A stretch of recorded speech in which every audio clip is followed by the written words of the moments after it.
आज की कहानी का विषय आयु बढ़ाने वाला पेड़। एक बार तुर्किस्तान के बादशाह को अकबर की बुद्धि की परीक्षा के लेने का विचार हुआ। उसने एक अलची को पत्र देकर सिपाहियों के साथ दिल्ली भेजा।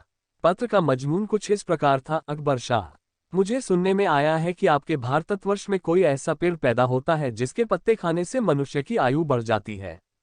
यदि यह बात सच्ची है तो मेरे लिए उस पेड़ के थोड़े पत्ते अवश्य भिजवाएं। बादशाह उस पत्र को पढ़कर विचारमग्न हो गए। फिर कुछ देर तक बीरबल से राय मिलाकर उन्होंने सिपाहियों सहित उस अलची को कैद कर एक सुदृढ़ किले में बेद करवा दिया। इस प्रकार कैद हुए उनको कई दिन बीत गए तो बादशाह अकबर बीरबल को लेकर उन कैदियों को देखने गए। बादशाह को देखकर उनको अपने मुक्त होने की आशा हुई, परंतु यह बात निर्मूल थी। बादशाह उनके पास पहुंचकर बोले, तुम्हारा बादशाह जिस वस्तु को चाहता है वह मैं तब तक उसे नहीं दे सकूंगा जब तक कि इस सुदृढ़ किले की एक दो ईंट न ढह जाए। उसी वक्त तुम लोग आजाद किए जाओगे। खाने पीने की तुम्हें कोई तकलीफ नहीं होगी।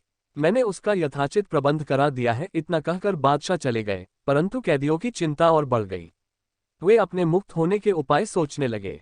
उनको अपने स्वदेश के सुखों का स्मरण कर बड़ा दुख होता था। वे कुछ देर तक इसी चिंता में डूबे रहे। अंत में वे ईश्वर की वंदना करने लगे, हे भगवान, क्या हम इस बंधन से मुक्त नहीं किए जाएंगे? क्या हमारा जन्म इस किले में बंद रहकर कष्ट भोगने के लिए हुआ है? आप तो दीनानाथ हैं, अपना नाम याद कर हम असहायों की भी सुध लीजिए। इस प्रकार वे नित्य प्रार्थना करने लगे। ईश्वर की दयालुता प्रसिद्ध है। एक दिन बड़े जोरों का भूकंप आया और किले का कुछ भाग भूकंप के कारण धराशायी हो गया। सामने का पर्वत भी टूटकर चकनाचूर हो गया। इस घटना के पश्चात अलची ने बादशाह के पास किला टूटने की सूचना भेजी। बादशाह को अपनी कही हुई बात याद आ गई, इसलिए उस अलची को उसके साथियों सहित दरबार में बुलाकर बोले, आपको अपने बादशाह का आशय विदित होगा और अब उसका उत्तर भी तुमने समझ लिया है।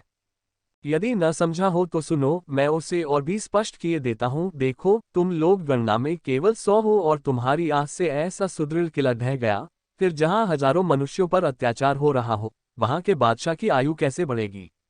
उसकी तो आयु घटती ही चली जाएगी और लोगों की आह से उसका शीघ्र ही पतन हो जाएगा। हमारे राज्य में अत्याचार नहीं होता। गरीब प्रजा पर अत्याचार न करना और भली भांति पोषण करना ही आयुवर्धक वृक्ष है। बाकी सारी बातें मिथ्या हैं। इस प्रकार समझा बुझाकर बादशाह ने उस अलची को उसके साथियों सहित स्वदेश लौट जाने की आज्ञा दी और उनका राह खर्च भी दिया। उन्होंने तुर्किस्तान में पहुंचकर यहाँ की सारी बातें अपने बादशाह को समझाईं। अकबर की शिक्षा लेकर बादशाह दरबारियों सहित उनकी भूरी भूरी प्रशंसा करने लगा। आपको यह कहानी कैसी लगी हमें कमेंट बॉक्स में बताएं और ऐसी मजेदार कहानी सुनने के लिए हमारे चैनल कहानियों की दुनिया को सब्सक्राइब करें। धन्यवाद।